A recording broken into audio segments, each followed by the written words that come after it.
Hello friends, welcome to the GS foundation. तो दोस्तों, आज के वीडियो में हम पॉलिटी के महत्वपूर्ण प्रश्नों को देखेंगे। जो भी क्वेश्चन इस सेशन में लिए गए हैं वो ऑलरेडी किसी न किसी एग्जाम में पूछे गए हैं और आगे भी यहाँ से क्वेश्चन आने की संभावना काफ़ी ज़्यादा है। तो इस वीडियो को आप अंत तक ज़रूर देखिएगा। यदि सेशन पसंद आए तो इसे लाइक कर दीजिएगा, दोस्तों के साथ शेयर कर दीजिएगा और यदि आप भी इस चैनल पर नए हैं तो चैनल को सब्सक्राइब करके बेल आइकन को प्रेस कर लीजिएगा। तो चलिए दोस्तों, आज के सेशन की शुरुआत कर लेते हैं। पहला सवाल आपकी स्क्रीन पर कहता है कि संविधान के किस भाग को संविधान की आत्मा कहा जाता है। आंसर कीजिएगा जरा। संविधान के किस भाग को संविधान की आत्मा कहा गया है? Option B is the correct answer. प्रस्तावना को संविधान की आत्मा कहा जाता है। प्रस्तावना में क्या होता है दोस्तों? संविधान का सार होता है। यदि आपसे पूछ लिया जाए कि प्रस्तावना के विचार किस देश के संविधान से लिया गया है, अमेरिका के संविधान से लिया गया है। लेकिन प्रस्तावना की भाषा कहाँ से लिया गया है दोस्तों? ऑस्ट्रेलिया के संविधान से लिया गया है। क्लियर? प्रस्तावना की शुरुआत किस शब्द से शुरू होती है? हम भारत के लोग से शुरू होती है। हम भारत के लोग से प्रस्तावना की शुरुआत होती है। नेक्स्ट क्वेश्चन, क्वेश्चन नंबर 2 का आंसर कीजिए। भारतीय संविधान के अनुसार देश का प्रथम नागरिक कौन होता है? बहुत ही आसान क्वेश्चन है। सही आंसर हो जाएगा ऑप्शन ए, देश का प्रथम नागरिक राष्ट्रपति होता है। यदि आपसे पूछ लिया जाए दोस्तों कि राष्ट्रपति का पद किस अनुच्छेद के अंतर्गत आता है? अनुच्छेद 152 के अंतर्गत आता है। अनुच्छेद 53 के अंतर्गत वह संघ की कार्यपालिका शक्ति का प्रधान होता है। संघ के सभी कार्य जो है दोस्तों राष्ट्रपति के नाम से किए जाते हैं। वे सभी प्रकार के आपातकाल को लगाते हैं और हटाते हैं, ठीक है, और वह भारत के प्रथम नागरिक कहलाते हैं। Question number 3। क्वेश्चन नंबर 3 क्या कहता है दोस्तों? संपत्ति के अधिकार से कौन सा संविधान संशोधन संबंधित है? सही आंसर हो जाएगा option A is the correct answer. 44वां संविधान संशोधन। दोस्तों, यदि आपसे पूछ लिया जाए कि मूल अधिकार कितने हैं? 6 हैं, लेकिन संविधान निर्माण के समय मूल अधिकारों की संख्या 7 थी। 7वां मूल अधिकार क्या था? संपत्ति का अधिकार था, जिसे 44वां संविधान संशोधन के द्वारा हटा दिया गया है। यह पहले किस अनुच्छेद में था? अनुच्छेद 31 में था, लेकिन अब इसे हटाकर अनुच्छेद 300A के तहत रखा गया है। क्लियर? चलिए अगले सवाल की ओर बढ़ते हैं। क्वेश्चन नंबर 4 का आंसर कीजिए। भारत का संविधान हमें कौन सी नागरिकता प्रदान करता है?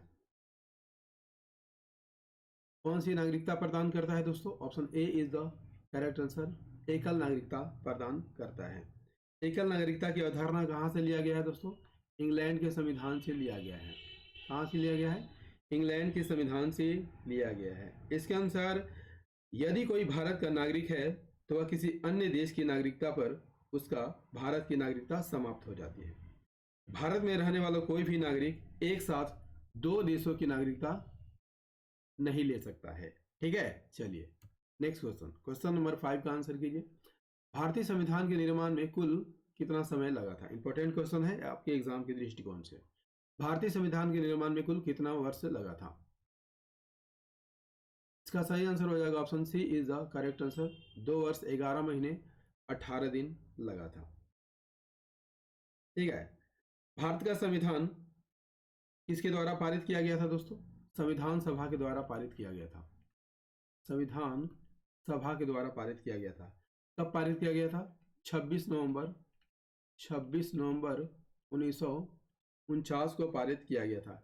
इसीलिए इस दिन को संविधान दिवस के रूप में मनाया जाता है। 26 नवंबर को संविधान दिवस के रूप में मनाया जाता है। याद रखिएगा दोस्तों, भारतीय संविधान में सबसे अधिक अंश कहाँ से लिया गया है? भारत सरकार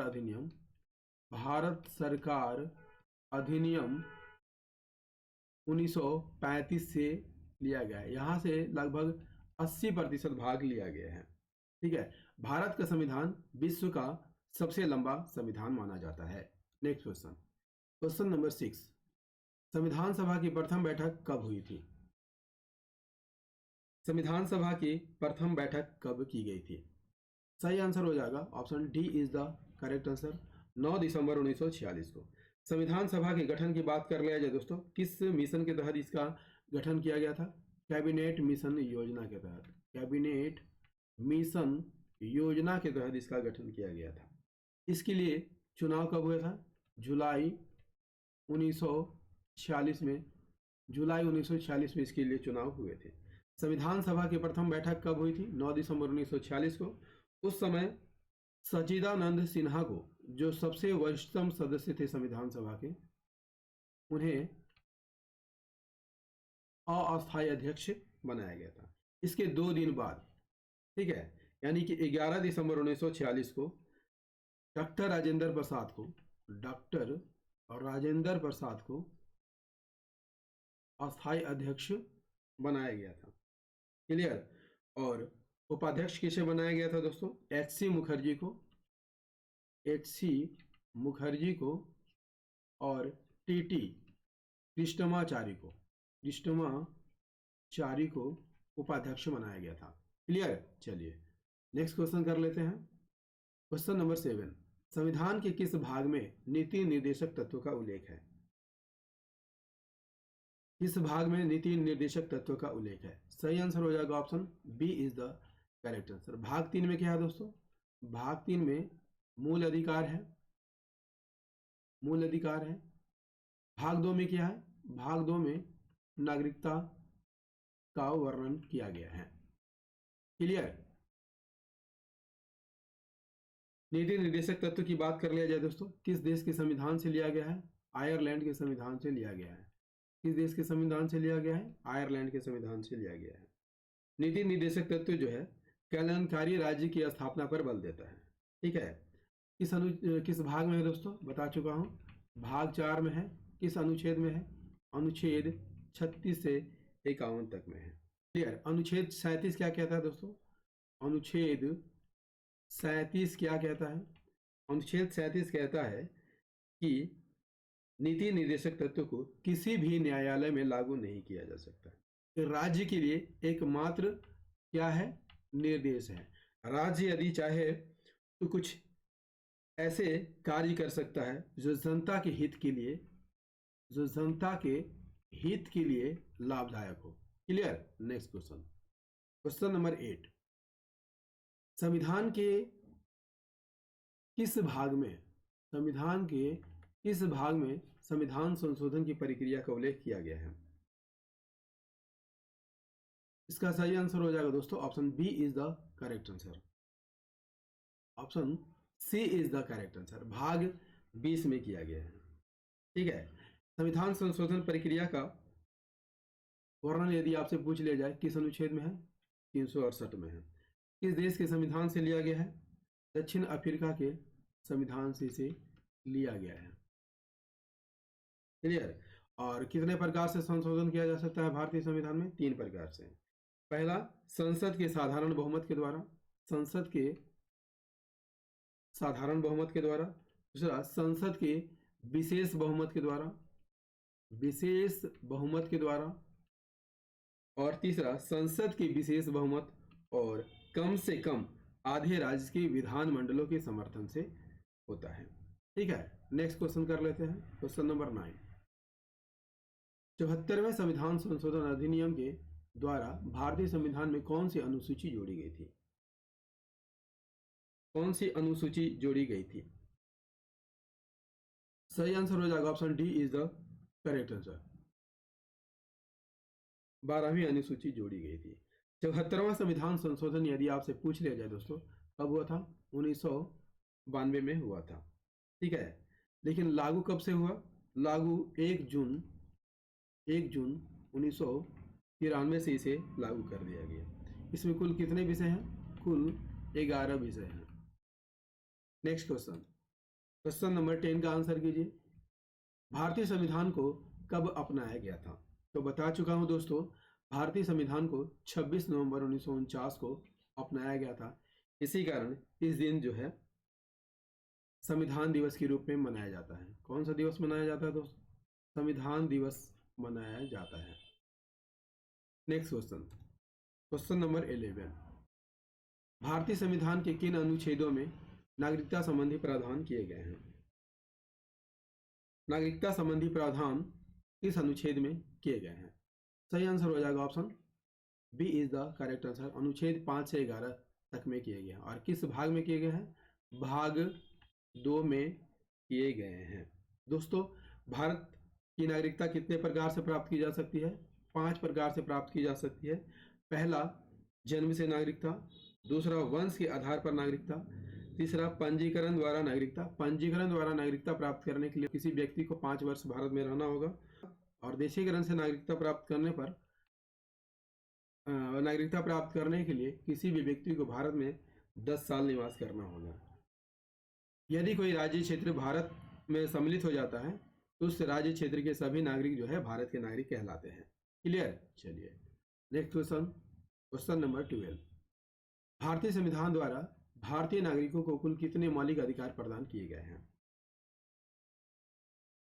इसका सही आंसर हो जाएगा दोस्तों option A is the correct answer. 6 प्रकार की मौलिक अधिकार प्रदान किए गए हैं। मौलिक अधिकार भारतीय संविधान के किस अनुच्छेद में है दोस्तों? अनुच्छेद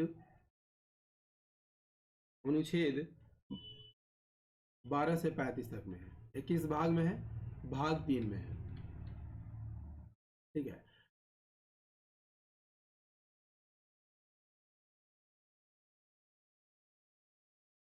संविधान निर्माण के समय यदि आपसे पूछ लिया जाए दोस्तों कितने मौलिक अधिकार थे? कितने मौलिक अधिकार थे? 7 मौलिक अधिकार थे, लेकिन वर्तमान में 6 मौलिक अधिकार हैं। पहला, समानता का अधिकार। दूसरा, स्वतंत्रता का अधिकार। तीसरा, शोषण के विरुद्ध अधिकार। चौथा, धार्मिक स्वतंत्रता का अधिकार। पांचवा, शिक्षा एवं संस्कृति का अधिकार। और छठा, संवैधानिक उपचारों का अधिकार। क्लियर? चलिए, मौलिक अधिकार को किस देश के संविधान से लिया गया है दोस्तों? यूएसए से लिया गया है। ठीक है, नेक्स्ट क्वेश्चन, क्वेश्चन नंबर 13 का आंसर कीजिए। पंचवर्षीय योजना की अवधारणा किस देश के संविधान से ली गई है? पंचवर्षीय योजना की अवधारणा किस देश के संविधान से ली गई है? सही आंसर हो जाएगा दोस्तों option A is the correct answer. Soviet संघ के संविधान से ली गई है। नेक्स्ट,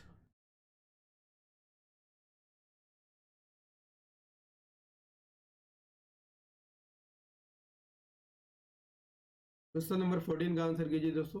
भारतीय संविधान के किस अनुच्छेद में निर्वाचन आयोग का वर्णन किया गया है? किस अनुच्छेद में निर्वाचन आयोग का वर्णन किया गया है? सही आंसर हो जाएगा option B is the correct answer. अनुच्छेद 324 में किया गया है। निर्वाचन आयोग की बात कर लिया जाए दोस्तों तो स्वायत्त संस्था है, स्वायत्त संस्था है। और इसका गठन किस लिए किया गया है? प्रतिनिधि चुनने के लिए किया जाता है। ठीक है, चुनाव आयोग की स्थापना कब हुई थी दोस्तों? 25 जनवरी 1950 को चुनाव आयोग की स्थापना की गई थी। ये कितने सदस्य होते हैं? 3 सदस्य होते हैं, जिसमें एक मुख्य चुनाव आयुक्त होते हैं और 2 जो हैं चुनाव आयुक्त होते हैं। Clear? Next question, question number 15 का आंसर कीजिए दोस्तों। किस अनुच्छेद का उपयोग करके भारत के राष्ट्रपति वित्तीय आपात घोषित कर सकते हैं? सही आंसर हो जाएगा option C is the correct answer. यदि आपसे पूछ लिया जाए दोस्तों कि भारत में कितने प्रकार से आपातकाल घोषित किया जाता है? 3 प्रकार के आपातकाल घोषित किया जाता है। अनुच्छेद 352 के तहत राष्ट्रीय आपातकाल घोषित किया जाता है। ठीक है, अनुच्छेद 356 के तहत राज्यों में राष्ट्रपति शासन लगाया जाता है। और अनुच्छेद 360 के तहत भारत में वित्तीय आपातकाल लगाया जाता है। लेकिन शुक्र है दोस्तों कि भारत में अभी तक वित्तीय आपातकाल लागू नहीं हुआ है। क्लियर? दोस्तों, इंडियन पॉलिटी का ये सेशन आपको कैसा लगा कमेंट करके जरूर बताइएगा। यदि सेशन पसंद आया हो दोस्तों तो इसे लाइक अवश्य कर दीजिएगा, दोस्तों के साथ शेयर कर दीजिएगा। और यदि आप भी इस चैनल पर नए हैं तो चैनल को सब्सक्राइब कर लीजिएगा, बेल आइकन को प्रेस करना मत भूलिएगा।